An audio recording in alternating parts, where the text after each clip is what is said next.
I'm gonna record it.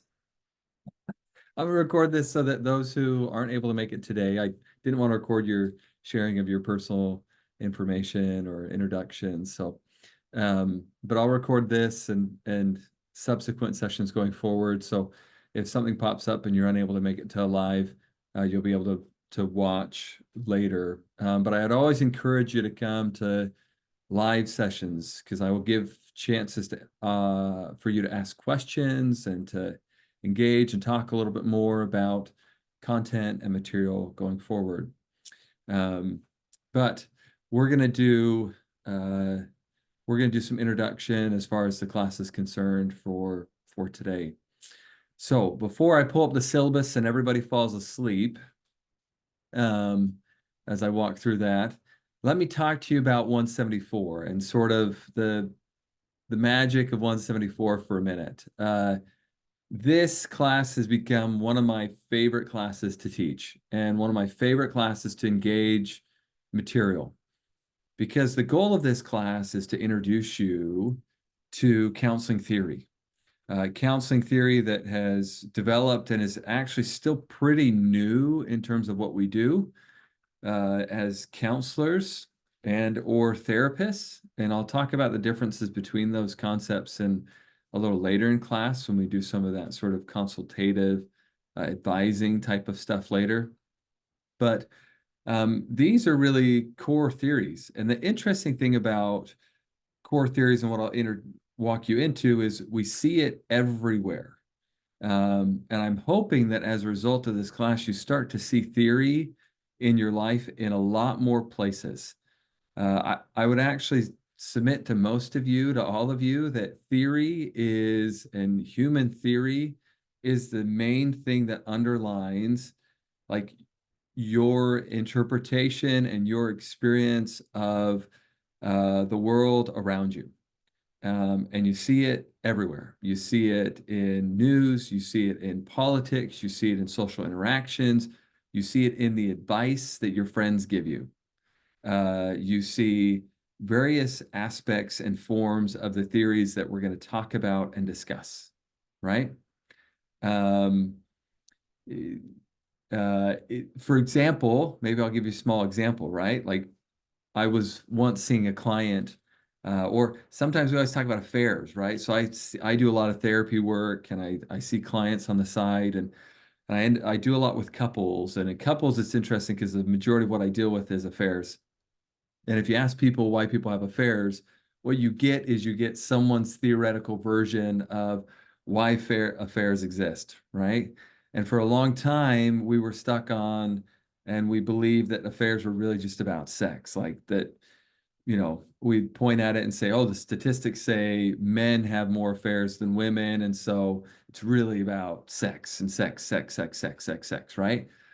And really, what we were doing is we were just pulling from early Freudian concepts, theoretical concepts that were really these ideas that we are just primarily sexual beings, and most of the things we do is related to sex and sexuality and things of that nature. Uh, and so we tend to conceptualize it in many ways that way. Over time, the statistics have changed. Now, affairs are much more, I don't want to call them balanced, but you see it's much more like 50-50. Women are having affairs as much as men are having affairs.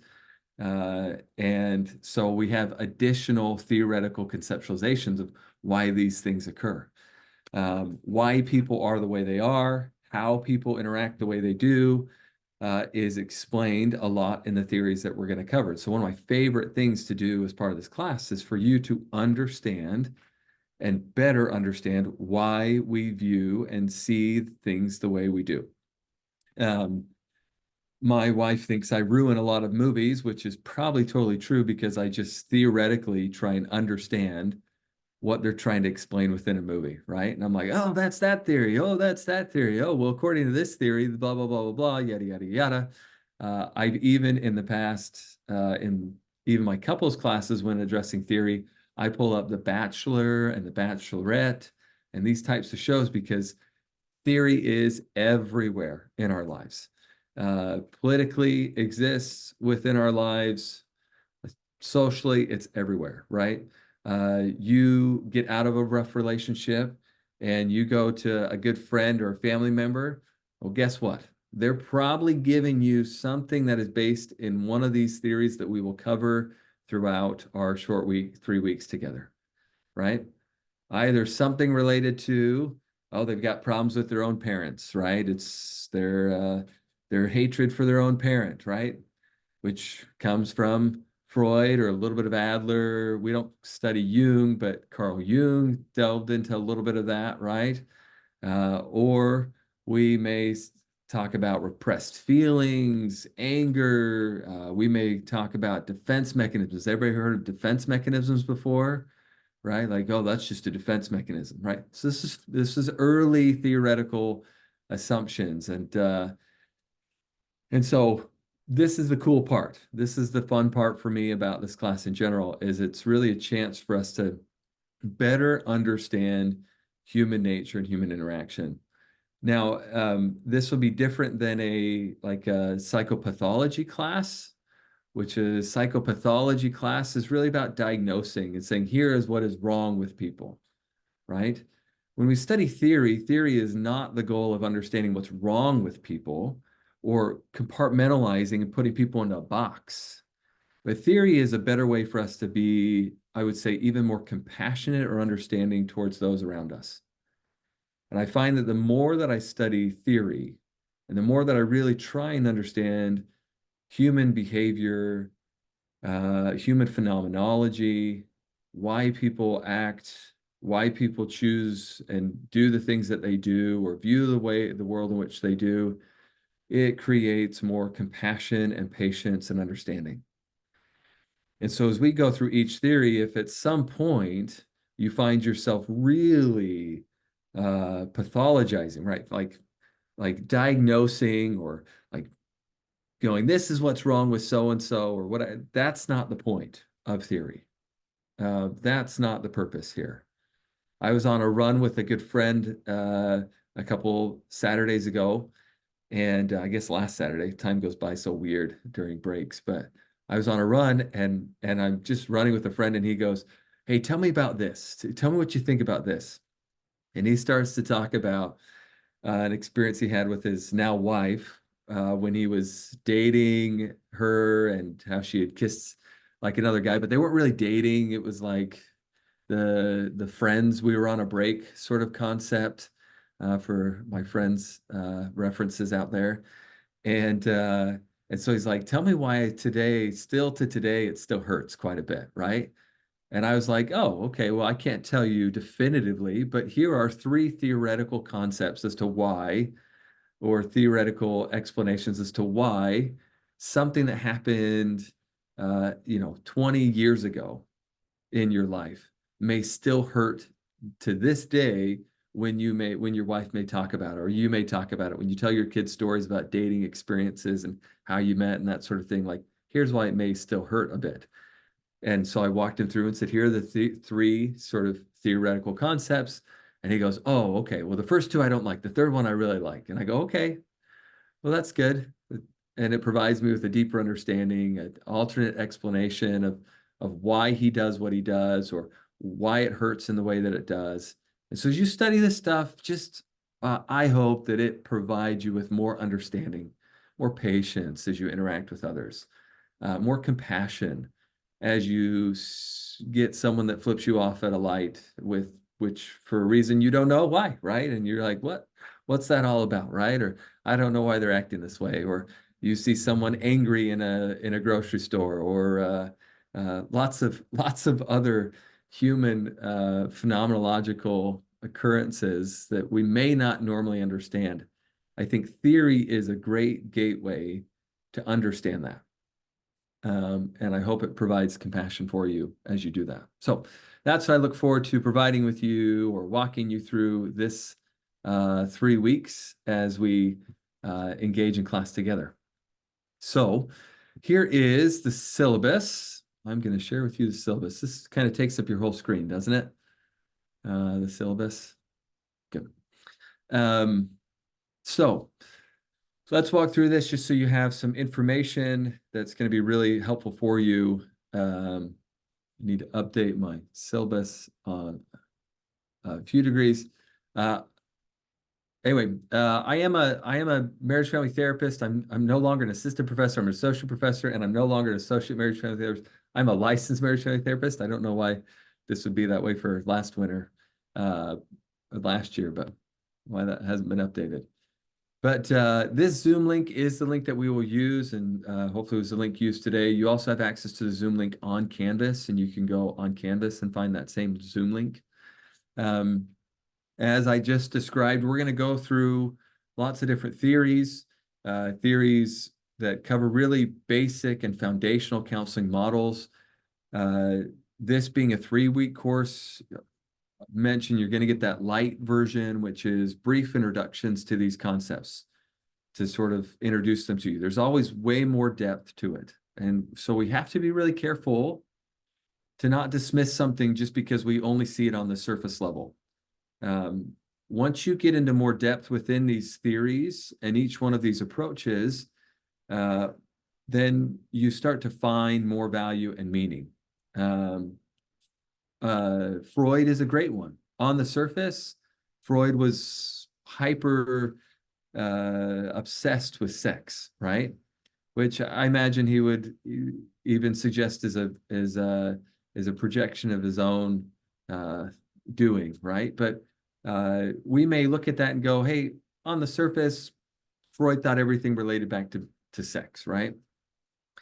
I don't like this because I wanted to have I had sexual feelings towards my mom, and I never had those realized. And I suck on my thumb because, you know, I wasn't breastfed at some point, or here are these other things that we could easily or anecdotally just say, hey, Freud is kind of a wackadoo and nothing really mattered. But if we dive further into some of what Freud did, right? Or even on the surface, we could say, hey, Freud he studied incarcerated populations, and so it has no application to anybody who's not incarcerated, right? Or we could say Freud was some white, chauvinistic, misogynistic male, so everything he said and did doesn't apply anything to women or doesn't apply anything to anything else, right? But if we dove more in and we didn't just take those surface level sort of concepts, we could say, whoa, Freud actually did some really interesting stuff at the time, which was quite revolutionary, introducing and moving away from kind of a medical model of looking at people and looking at the psyche of people really hadn't been done before. There had been philosophers that had looked at things, but not from a phenomenology standpoint. And so the way he began to research and understand and conceptualize, that's really influenced much of what we continue to do to this day, as well as maybe a few really key pieces like critical periods of development is a really core concept within Freud, where he sort of suggested, hey, we have these periods of time in our life where we develop in very specific ways, and it's really important that we develop in those time frames those things, or else we struggle in development later. And neurologically, we've seen this come to fruition in certain ways. Language acquisition and development is one of those. We know that if you learn languages when you're younger, your language acquisition later increases, as well as your phoneme accessibility increases, right? And what that means is phonemes are sounds of letters. So like English and Spanish have 2 different phonetic alphabets. They're not the same. So my phonetic alphabet in English has different sounds for letters, and my phonetic alphabet in Spanish is different phonetically, right? Different sounds, and they don't overlap. So even though I have a T in English and a T in Spanish, those are largely impacted by the vowels that surround them. Sorry, you weren't here for linguistics lecture this morning. But if I speak Spanish when I'm younger, my ability to match the phonetic sounds later in life and acquire and use those phonetic sounds is greater than if I never acquire that phonetic sound. And neurologically, we start to lose concepts within language development and acquisition, which becomes really interesting.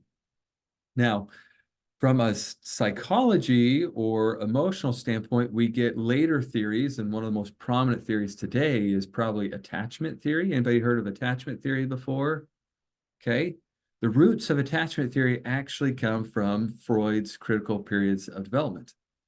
It was Bowlby and Ainsworth that were early studiers and influenced by Freud and really studied attachment as a key early developmental behavior and developmental concept within children. So we struggle to throw away Freud just because he believed everything was sexual in nature or based on sex. So we want to be careful with that. So as you go through this 3 weeks, you're going to get a superficial version of a lot of the things that are talked about. Be careful not to throw them away based upon superficial assumptions that you may have, or throw them away based upon your inexperience with the content itself.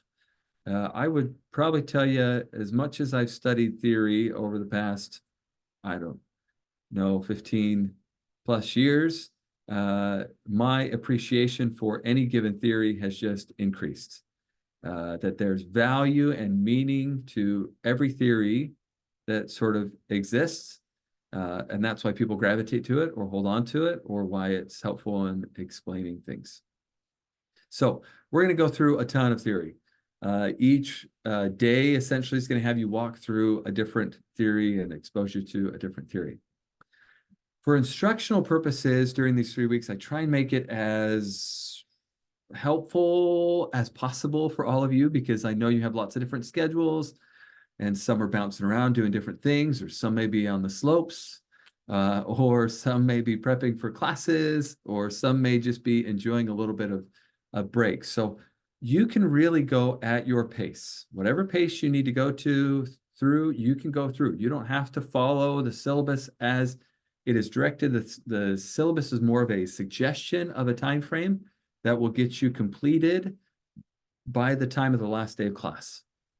Otherwise, you're welcome to go, hey, I'm going to do a couple modules today, or I'm going to do 2 or 3 modules today, or I'm going to cram it all into 1 week and be done in a week. You could seemingly do that.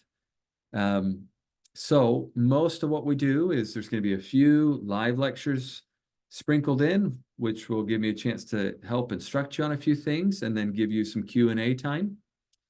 But you're just going to go through modules and work on modules. And if you complete all the work that's in the modules, that will be what your grade is really based upon as far as this class. I've taken out concepts. One of the things I've taken out for a 3-week condensed version is a textbook, and I've replaced it with podcasts and YouTube videos and content slides. So you get to go through the content slides and listen to the podcasts that will help you.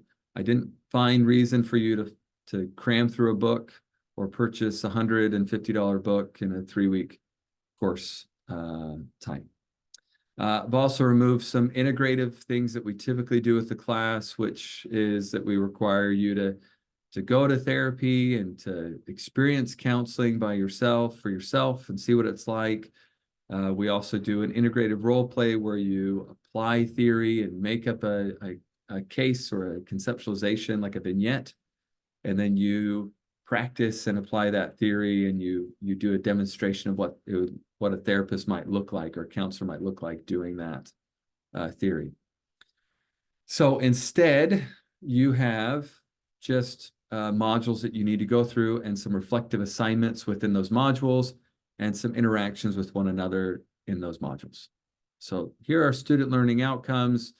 As far as your grade, you will have quiz 1, an exam 1, and exam 2, or you could call it a midterm is your exam 1, and then exam 2 is your final. They're not cumulative. They are section specific, and that is listed on the calendar below, and you'll see that in a minute. And they will break down what those pertain to.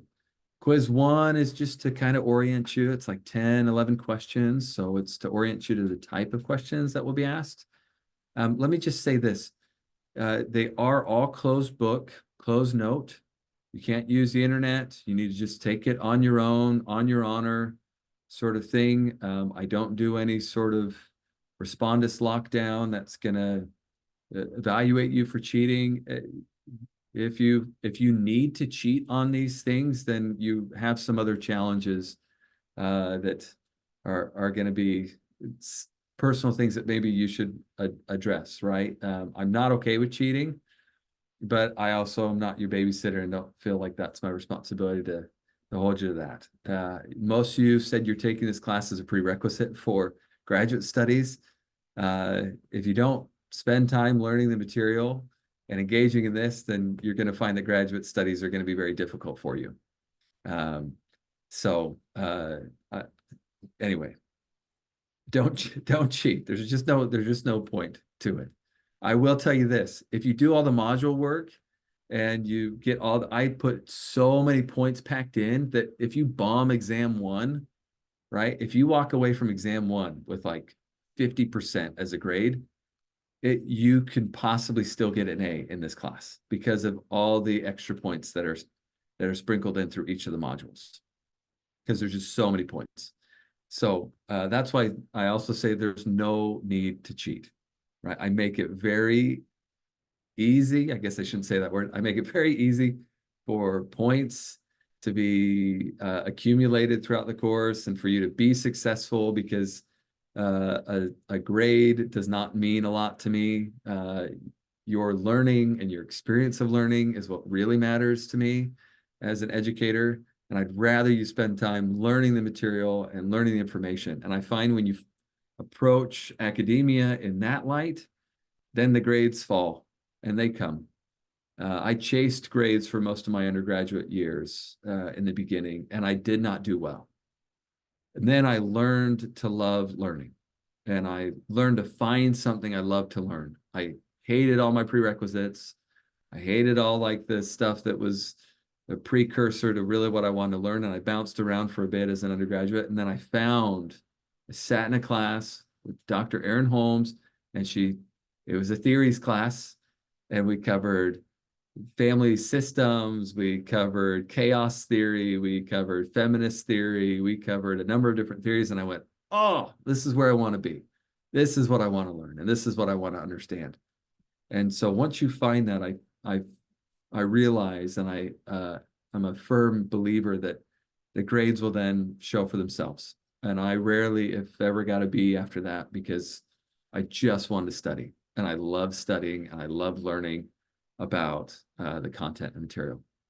So your attendance and participation as part of this class will largely be based upon coming to these live lectures and going through and working through all your modules.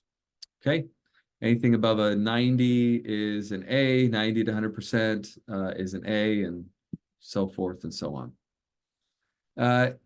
Since a lot of this is going to be some asynchronous sort of online interaction, I want to encourage you to be really thoughtful. I'm sure that over the course of COVID, if you've gotten taken any classes, COVID really changed our world in terms of academia. But if you've taken any online classes, and then you may have heard some of this before. This is not original to me. This is from another professor who's much smarter and wiser than I am that kind of put this together. But I piggyback off of her work. So let's be really conscientious as we interact online. There's some really important things to consider. One is to tone down your language. Don't interact virtually in this class like you would on a text message with a best friend. Okay. The vast majority of the things that you do with a best friend on text messages may be implied, and there may be allowance to do so because you know each other so well. you don't know anybody in this class. Some of you just introduced each other, and you may have already formed judgments about one another, right? Hopefully not, but in most cases, tone down your language. Don't use strong language, or walk in like a wrecking ball, right? And try and break up stuff. This is not a space to confront people. This is not a place to challenge people's beliefs and to win an argument. This is not that kind of place. This is you're not your chat sites online where you read an article and then you go argue with somebody about the nature of the article. This is about education and growth. Shooting people down, fighting with people virtually does not actually facilitate any growth. I've never seen a chat room where someone just like lambasts somebody else and then the other person goes, oh, thank you for bringing that to my attention. And now I really feel like I can change. I'm not saying that doesn't happen, but I'm just saying I haven't really seen that happen. Just as much as I haven't ever seen that happen in person, where two people just fight and argue. And I see it all the time in therapy, right? And then the one person just looks at the other person and goes, thank you for really yelling at me and bringing that to my attention. That I just learned so much from you. And now my world has now just changed, right? Like that is such a bizarre concept to me. So tone down your language, keep a straight face, avoid humor and sarcasm, especially in text. As you're commenting and writing back to people, it's really important to be forgiving, right? If someone does say something that becomes offensive, or that you take offense to, right? Maybe there's some other understanding or some other reason behind some of that. And that could be for a lot of different things. So be forgiving. It may not be that they're intentionally trying to offend or be mean or be rude. I view when we start to learn theory, we're all learning. I continue to learn every semester that I teach theory and learn new things and grow in different ways. So be forgiving of one another. Test for clarity, right? Reach out and go, hey, is this what you're really saying? You're welcome to reach out to that individual. If for some reason none of that's going well, reach out to me and say, hey, Jeff, something's happening, whatever you want to call me, Jeff, Professor Crane, Dr. Crane, whatever you want to call me. Say, hey, this thing happened and it's quite offensive. I'm kind of hurt by it or whatever. Feel free to reach out to me via email. We'll set up a time to meet. If you want to do that, we'll chat and talk about it. If I need to get involved, I'll get involved, but I want it to be a good learning experience for everybody. The moment we start fighting and arguing and kind of, or even that moment where you just quietly withdraw and go, oh, I'm done with this. Too many offensive things have been said or too many hurtful things. Like I'm shutting down. Well, that stinks. That takes away from your learning opportunity and your ability to grow as well. So be conscientious of those things. And with that, the last thing is avoid NetSpeak, right? Avoid acronyms. Don't type in all caps. Don't use language you would normally use when texting, even if you assume that it is universally understood. There's kind of this older guy in the room that may not know all the ins and outs of NetSpeak these days. So just be conscientious of that. All right, questions so far about any of that?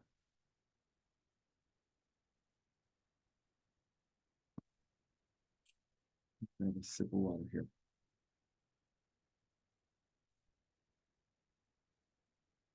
All right, we're doing okay. All right, well, let's go down to the course calendar. Again, this is suggested. This is a suggested course calendar. If you want to, if having something like this helps you stay organized and you go up, I'm just going to go little by little. I would imagine that each module is going to take you 1 to 2 hours. Now, depending on how you do it, you can condense it perhaps a little bit. And what I mean by that is, oh, okay, and we'll go through the Canvas shell in a little bit. But depending on how you do things, like oh, okay, there's a podcast and I want to listen to podcasts, and you like to work out in the morning or go on a run or you commute to someplace, you can listen to the podcast on your commute. You can listen to it on the treadmill or out on a run or something like that. So, okay. I'm just noticing there's a few questions in the chat, so let me see.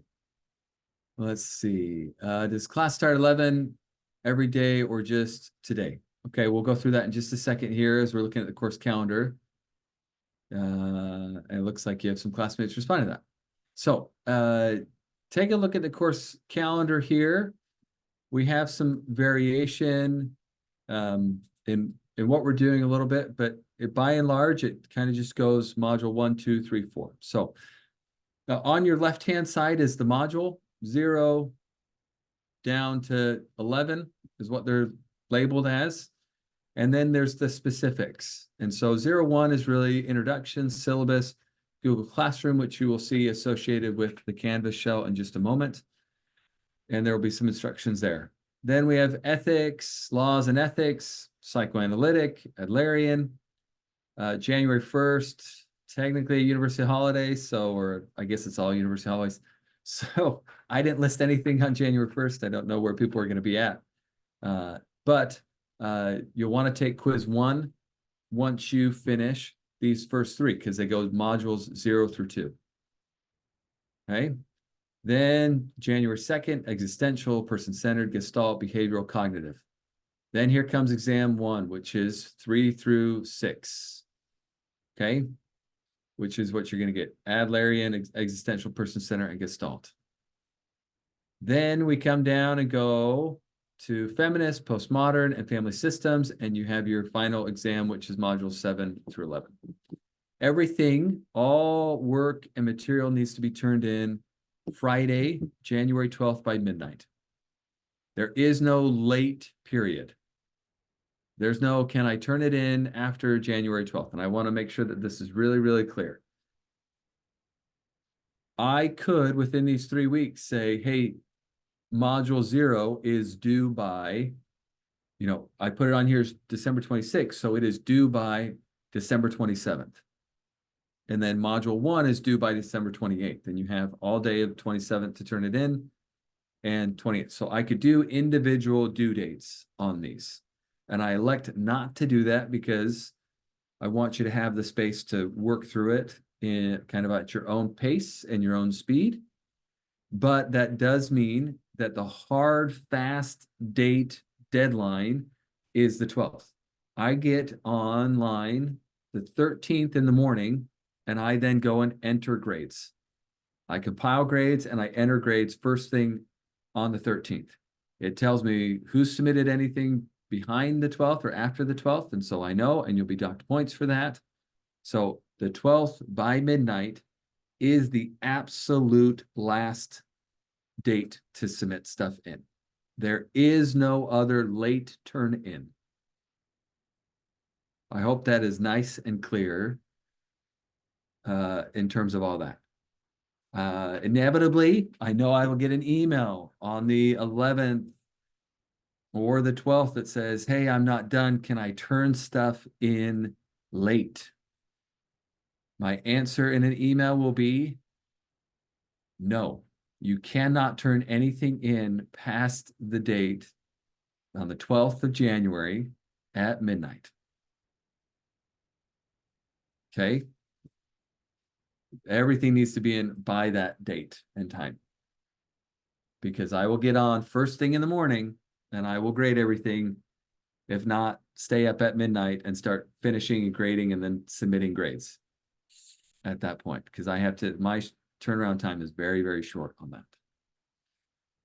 that. The other thing to know on the syllabus here are live lectures, and they vary.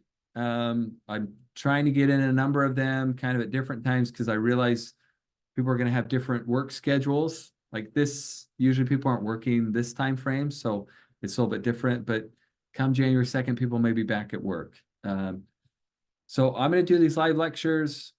Today, we're going to go till about 12:30. In the future, they're just going to be about an hour and a half. And there's really 3 more after this. So Friday, we'll have one, 9 to 10:30. Tuesday, 10 to 11:30, and then the following Monday, 10 to 11:30. So pay attention to those, put those in your calendar. If for some reason you can't make it to one of those, I am going to record them and you can watch them afterwards if you'd like to do that. But again, I would encourage you to come so you can ask questions and have some interaction. Jack, you have a question? Yes. So for the tech quiz, it's gonna be just the model 0 to model 2, and exam 1 will be just 3 to 6. So it's not gonna get combined, right? It's gonna be those models that you specifically are saying here. Yep, correct. Okay, thank you so much. Okay. Any other questions on the course calendar or syllabus so far? Yeah, I have a quick question. Go ahead. So since there is no, I guess, due date, um, as long as we turn things in before, what is it, the 12th, would it be considered late? Nope. No, so again, this syllabus or this outline is really just an outline. So if, today is introductions, module 0, you go in to do introductions, module 0.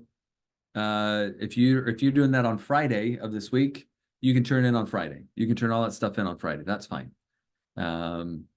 It's really meant to be flexible for differing schedules and challenges that people may have.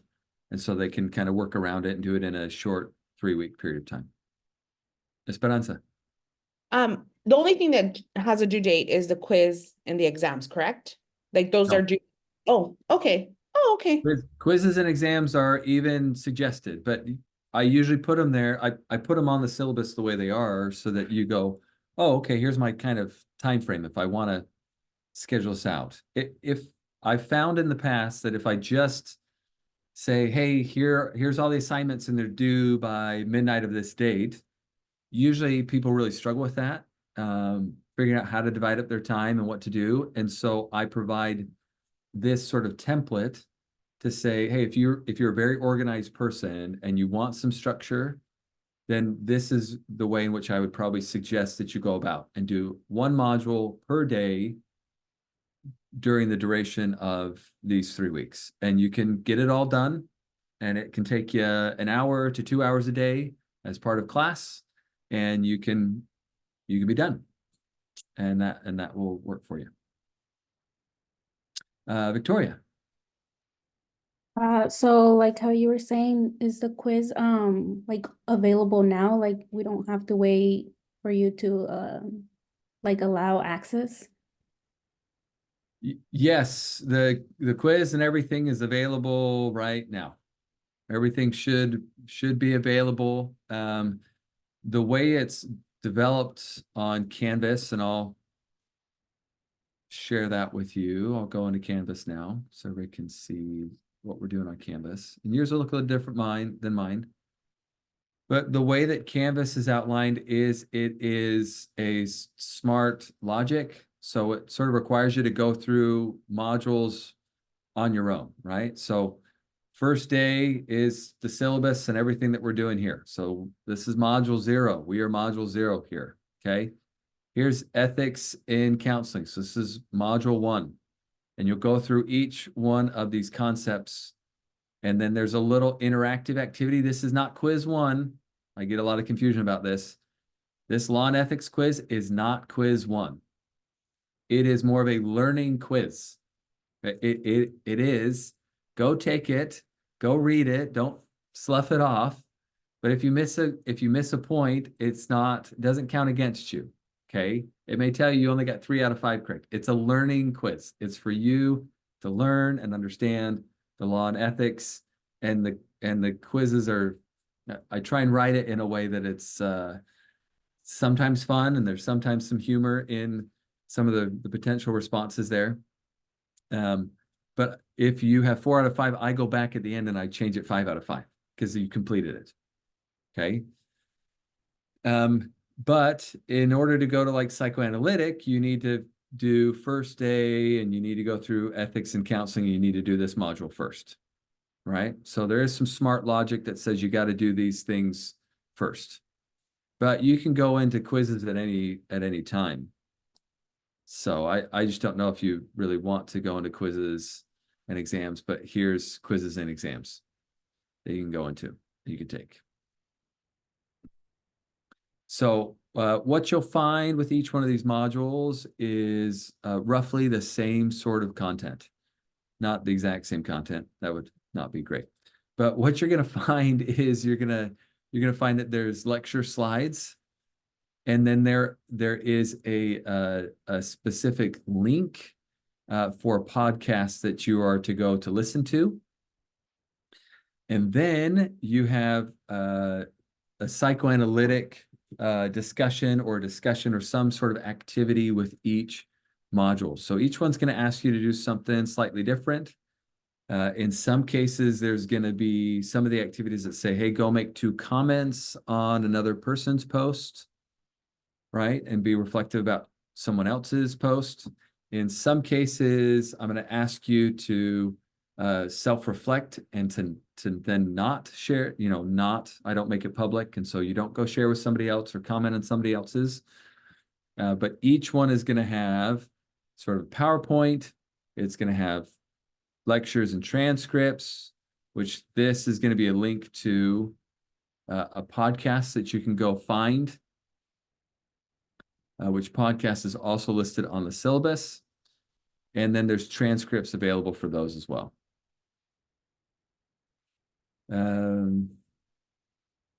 So that's how each module is really going to break down. Abigail asks, are the questions on quiz 1 and the exams similar to the module quizzes? I'm not quite sure module quizzes. There's not really module quizzes. There's the law and ethics quiz, which is the interactive. Instead of calling it a quiz, I would just say it's an interactive experience for that module. And every module is going to have a subsequent interactive experience.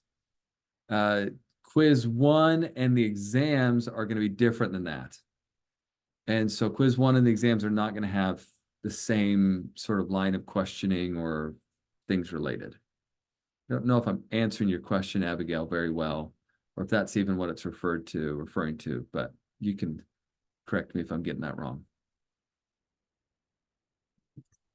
Is attendance like this Zoom graded?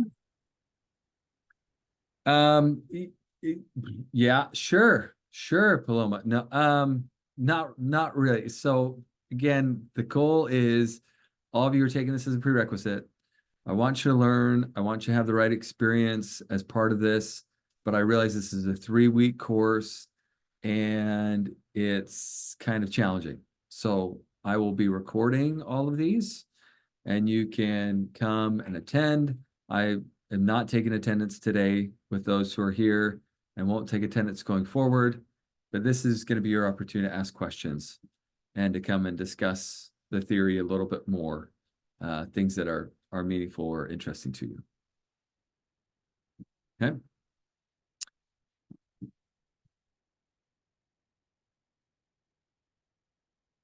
Okay, other questions? So there's all your modules that are there.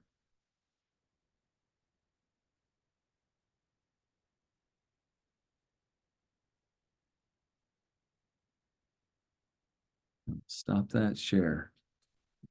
So make sure you have access to Canvas. Questions about the syllabus or assignments or anything that may feel unclear to you so far? Please, Esperanza. So it says course requirements and assignments. I did notice that where it says exams, there's the study guide. Where would those be posted? It says Blackboard. Yeah, it should say Black. It's on Canvas. Okay. So in there, you should see them posted on there. I will double check.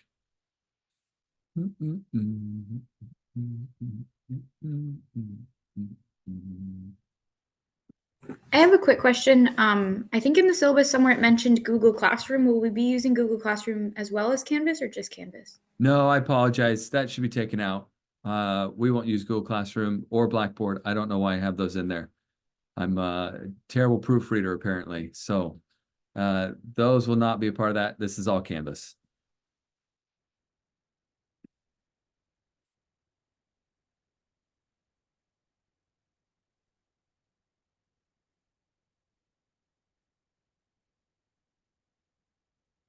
If we have questions for you, do you prefer an email or a Canvas message? Either is fine. You're gonna get, when you email me, you'll get the I'm out of office sort of thing. But if you send me a message through Canvas, it sends me an email.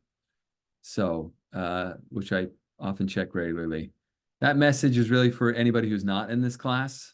I have a bunch of administrative responsibilities at the university.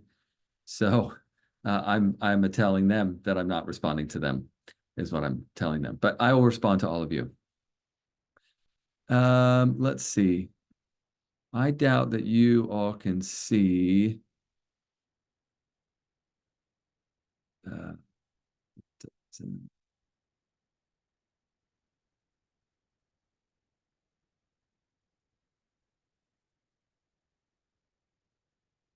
Announcements. Are you able to go into your Canvas announcements at all? Is there anything, if you go into announcements, is there anything in there for you?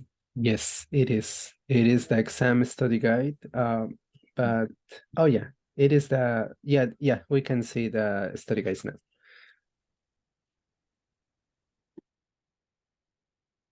There's and there's really no exam study guide for quiz 1. There's not a study guide for that. But since exam 2 or exam 1, exam 2 are a little bit bigger, those are the study guides for that. Okay. All right. Other great questions. Really good questions so far. Other questions?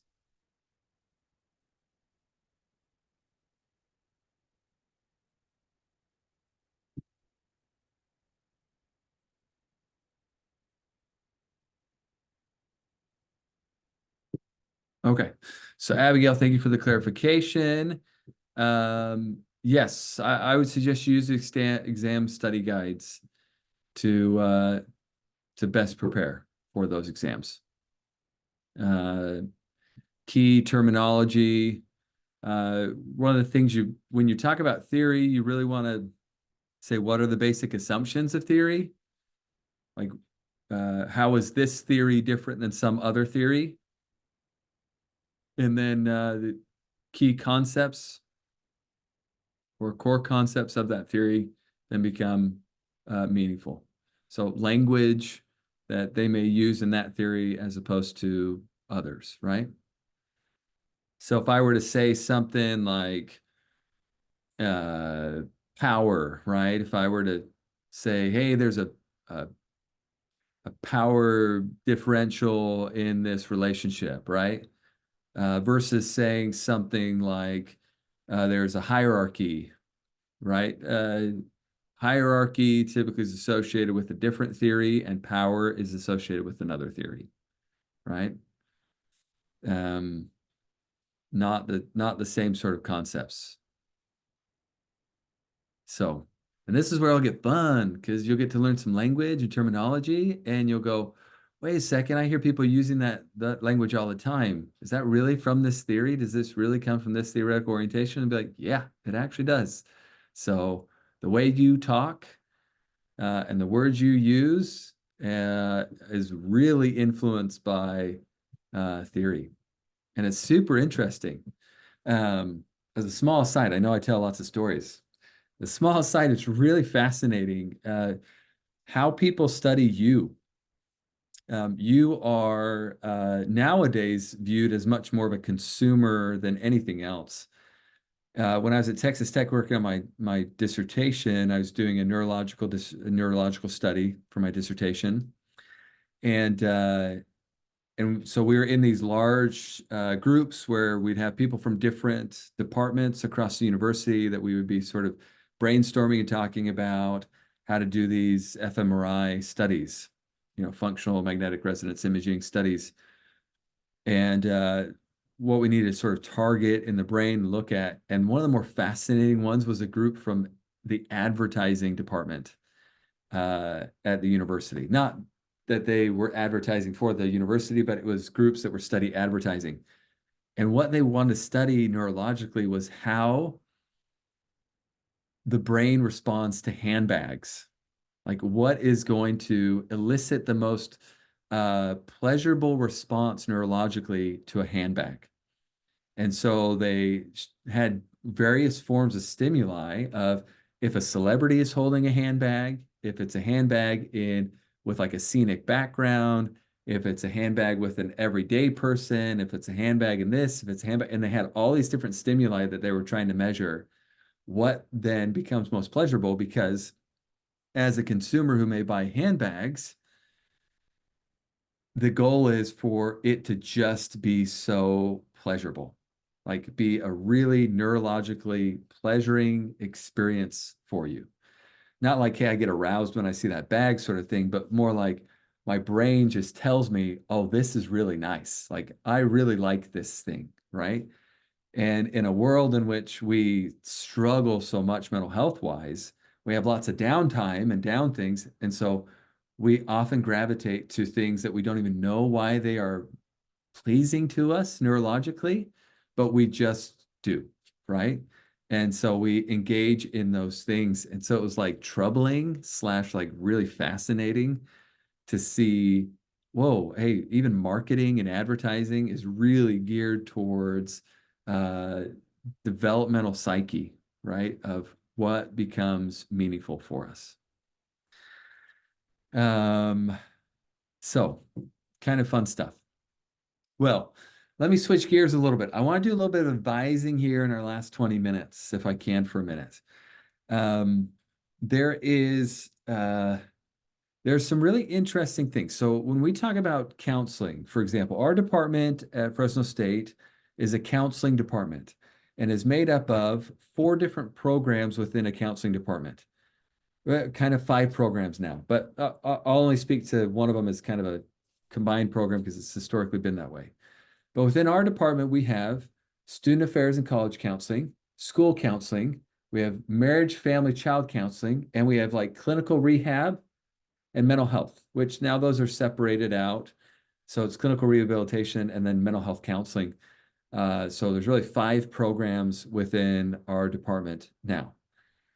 And as you look across the landscape, you get sort of well, what's with all the acronyms, right? Like you get MSW and MFT and LPCC and PsyD and all these different acronyms, right? Well, those speak to different professions, and each profession has something unique to them that becomes really, really meaningful. And they all do something different. If they did all the same thing, then they'd all be called the same thing, right? Within each profession, you also have certain groups that are licensed groups and certain groups that get credentialing, let's say that. And then on top of that, you have accreditation.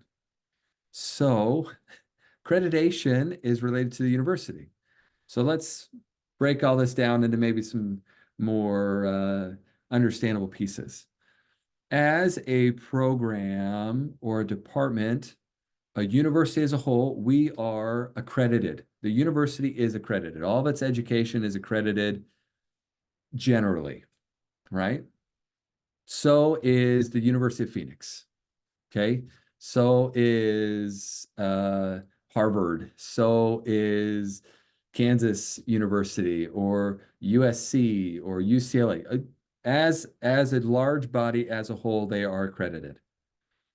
Now, then what you get is specific departments or even specific programs that then become accredited through other more specific bodies. And so what you'll find is a program like MFCC and our rehab programs, mental health and then clinical rehab program, those programs are accredited through a group called CACREP. Okay. And that all that means is they influence the content of or the nature of the classes that we teach and the direction that we go. Okay. Other programs across the country could be accredited by COAMFT, which is another counseling accreditation program. Okay. And they just influence the nature of the classes that are taught. Now, even if, so within our department, we have 2 programs that are not CACREP accredited. School counseling and student affairs and college counseling is not accredited through CACREP. Does that mean they're not good programs? No, they're still accredited through a larger accrediting body, but they don't have the specifier accrediting small group, right? And so what you see there is you see like our MFCC program and our rehab program, they require 60 units because that is what's required by the accrediting body. School counseling and student affairs and college counseling are 45 units. If they wanted to be accredited by CACREP, which they could, then they'd have to switch to 60 units, which would add at least another semester to your school of study, right? But they don't. So, but it doesn't matter. They're both great programs. They're accredited by some form of a program somewhere. That makes sense? So what we often get is we get students that want to come in and say, hey, Fresno State's super reputable and I want to come to Fresno State. And then they go, but I need total flexibility. I need total this, you know, online classes are better for me, right? Okay, well, then maybe Fresno State's not the best place for you. In a clinical practice, we hire students that do online degrees and online schooling all the time. Because at a certain point, people just care what you can do, not what your grades were in school, right? And a lot of programs are going to offer you accrediting experiences. Okay, so but we start there. What you then get is you get a subset. So within our program, so rehab and then MFCC, those programs provide you with an opportunity to go and get licensed. And now you get licensed individuals and licensed professionals in things. In order to be a therapist, a marriage family therapist, you have to be licensed. To be a school counselor, you do not have to be licensed. To be a student affairs and college counselor, you do not have to be licensed, which is great, right? Who controls licensing? The state controls licensing, right? At the state level, they dictate what is going to be the requirements of licensing. And then they give power and authority to an entity like the Board of Behavioral Services or Sciences to say, here is what you can require in order to get licensed, which usually requires a lot of accumulation of hours, exams, and the almighty dollar, which the state loves to have. And so you have to pay lots of money in order to get licensed. And then to continue, every couple of years, you have to pay more money to stay licensed as you accrue more hours and get more continuing education.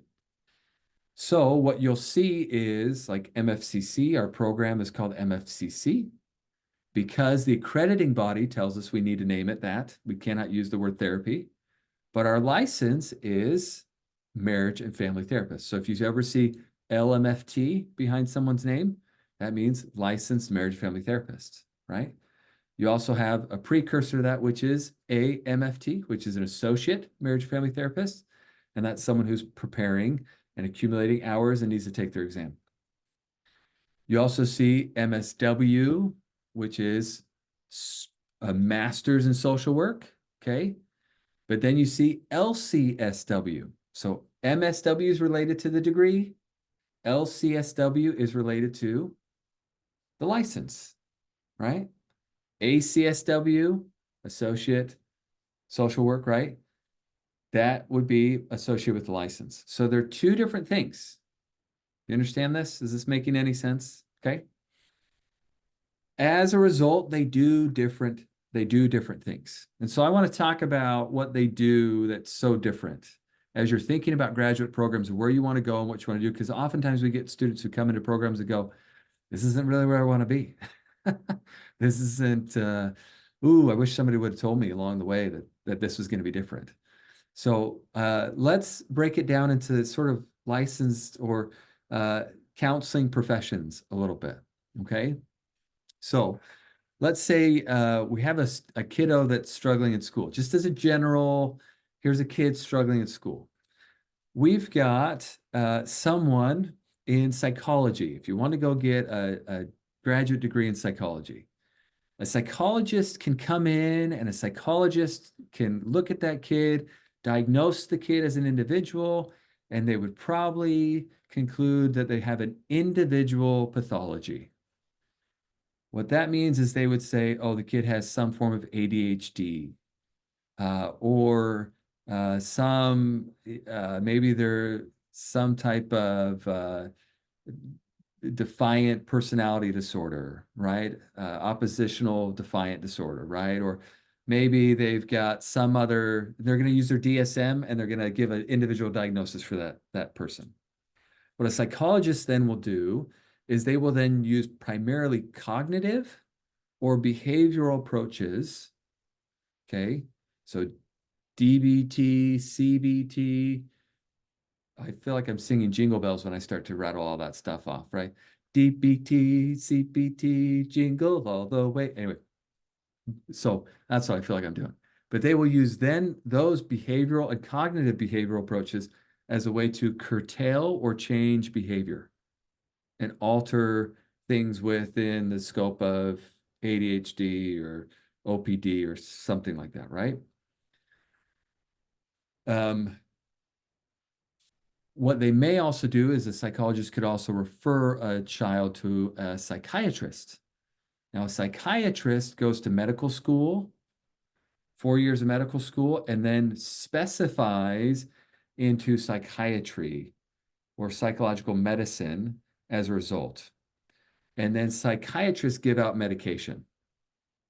They'll do assessments and then give out medication. So that same kid then goes to the psychiatrist and the psychiatrist says, oh, I concur with the psychologist.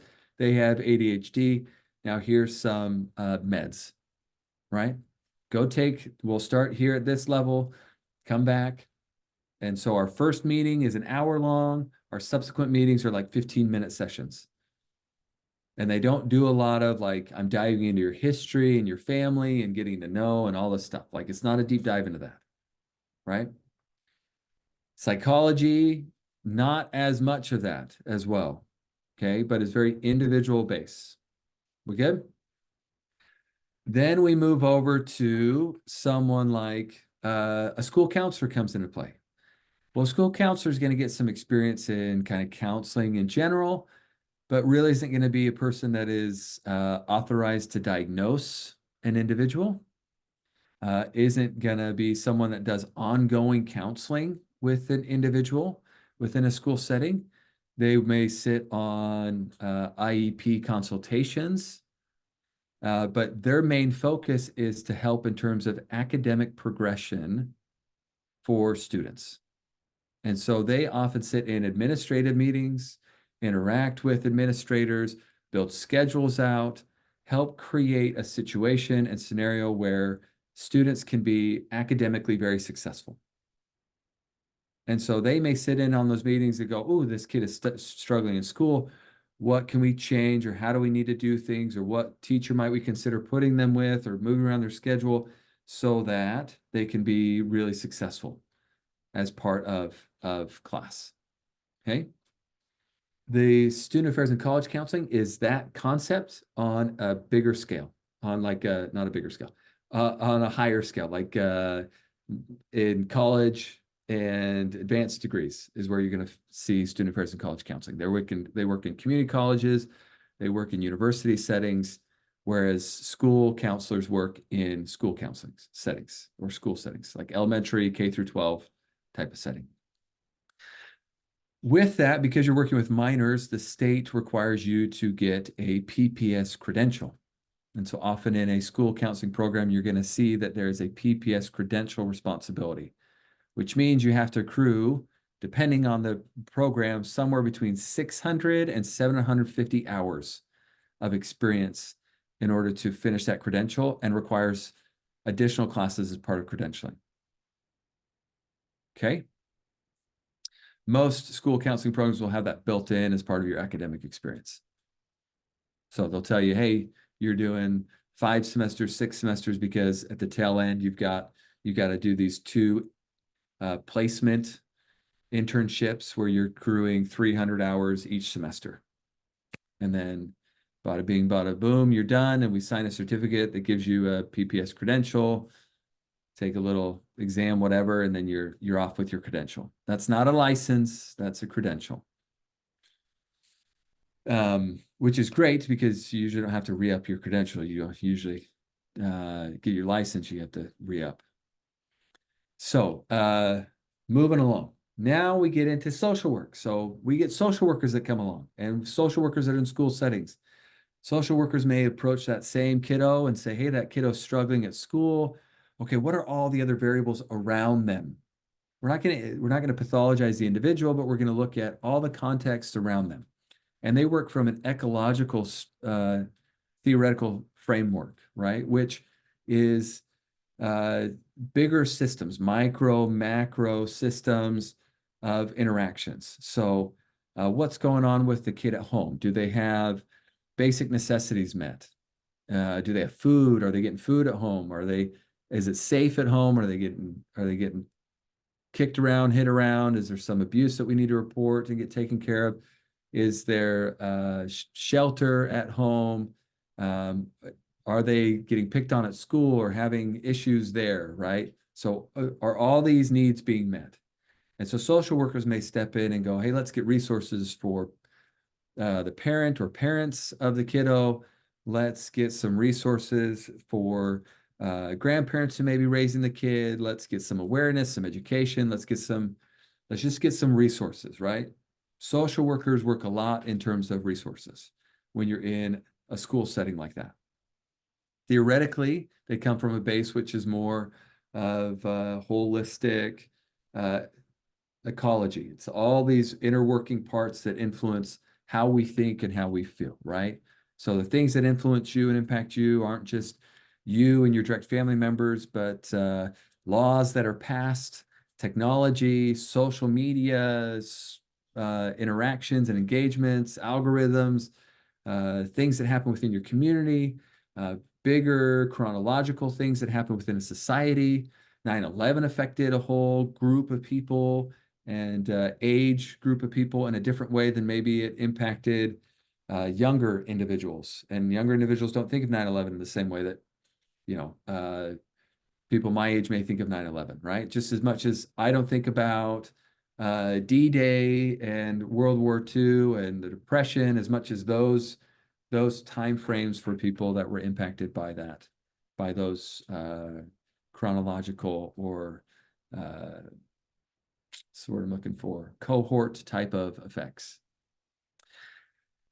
So then we move to an MFT. So if a marriage and family therapist goes into a school setting and sees a kid struggling, their primary focus is on relationships and systems. And those are different systems. Those are relational systems. So what they may look at is, whoa, what's going on at home for the kiddo in terms of their relationship with their parents, or what's going on in their parents' relationship or the kid's relationship with others. And so a therapist may work on bring the whole family in instead of, hey, I'm going to just diagnose this kid with ADHD or some sort of individual diagnosis. I'm going to look at the family and say, oh, the family's really struggling with, hey, they're going through a divorce, or there's some sort of abuse going on, or there's some addiction or dependency or something of that nature happening. And so I'm going to look at improving the nature of the relationships for that kid so that they can come to school and feel more competent, feel more confident in what they're doing, and they have good relationships around them. Okay. Then rehab or mental health, we're going to get into, and specifically rehab, we're going to get into specific individual like addictions, treatments, centers, that sort of thing. And we're even going to work with rehab for patients who've had traumatic brain injuries or have been had traumatic issues in terms of addictions or abuse that they need specific rehab professional oriented help. And so each one of those, as you can see, breaks down into something different. Each license has a different, even according to the state, if you went into the laws of California, social workers have a different description of what they're able to practice and do. Psychologists practice and do something different. MFTs do something different. LPCCs, which is the license associated with rehab, typically is a different description within the state. And so what I often encourage people to do is consider where you want to do, what you want to be, what you want to be doing. I love, Tamara, that you found your dream job, and that's awesome. But most of you may not really be there. Think about where you really want to be as you go through this class and as you prepare for graduate schools and apply for graduate schools. Think 10 years ahead, think 5 years ahead. I think, what do I want to be doing? Was there something in the description of working with this child at a school, and specifically a school setting, but can be curtailed to lots of other things that you went, oh, this would be appealing to me, right? Or no, I don't want to approach it that way. I found that when I was working on my education, that was one of the very valuable things to me. Was I was initially a psychology individual and a psychology undergrad, and I was like, oh, I really want to do that. And I went and took the classes. I'm like, this doesn't fit for me. This isn't good. Like, I don't want to look at people individually. I'm interested in the relationships and dynamics and things like that. And then slowly built up, and I went, oh, now I found some place where it actually fits for me. So I encourage you to do that. Theoretically find where you want to be, what you want to be doing, in some of that description that was just given. So that's my 24 minute little spiel on some of the differences that are there. Many of you may have known all the differences before, but some of you may have not. So anyway, let me stop there. I know we're at time at 12:30. If you need to go, you can go. If you want to stay and ask any questions, I'll open it up and you can stay and ask any questions you may have.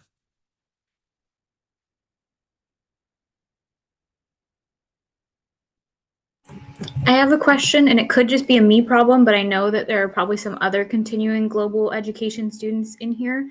I can't open docx files for the study guide because I no longer have that through the school. Can I get that through continuing global education without having to pay? Let me go save the file as a PDF, and then you should be able to do that. Awesome. Thank you. That's so helpful.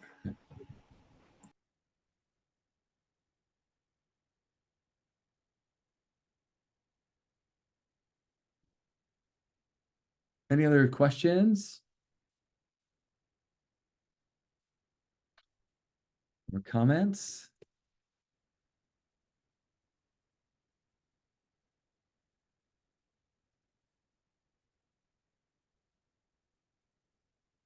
Okay, well, if you run into any problems, shoot me a message either through Canvas or through email, whatever you want to do there.